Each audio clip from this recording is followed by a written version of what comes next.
Oakwood right now for Aquilla versus Union Hill, which is kicking off soon. Of course, well, actually just kicked off at 6, but she's coming from Mount Enterprise versus Overton. Ayanna, tell me a little bit about that game. I couldn't believe the final score when I read it, that Mount Enterprise hung up over 70 points on Overton.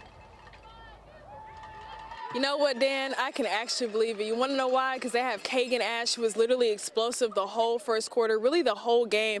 And one other thing I do want to mention is on Max Preps, they actually said that Kagan Ash broke the national record for single-season points during the 420-yard playoff rush performance. So he was definitely the key player of the offense, like he's been all season. Now, Overton struggled a little bit with the first quarter. They had a couple mistakes, a couple penalties. They didn't get the onside kick. So there was a couple of mistakes that they made that kind of put them back during the first quarter, and that's what kind of gave Mount Enterprise that momentum to come out in the end and then end up winning the game. Now, that was definitely a high-scoring game. It was a lot of people at that game. It was packed for a Friday, and it was just overall a great game.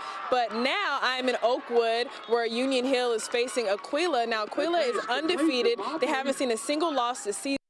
And both teams are a major offensive powerhouse. I mean, Aquilla, they've scored over 50 points every game this season. Same for Union Hill. But one thing I do want to mention right now, we are in the second quarter. It's about a little over 8 minutes left of the second quarter, and Union Hill, excuse me, is winning 30-24.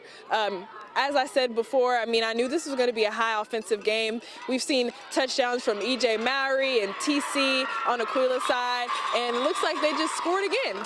So this is definitely going to be an offensive game. We'll just have to see what comes out in the end. Now, the winner of this game will be facing the winner of the Gordon-May game for the Regional 4 side of the bracket. So we're going to have to see what happens next, Dan.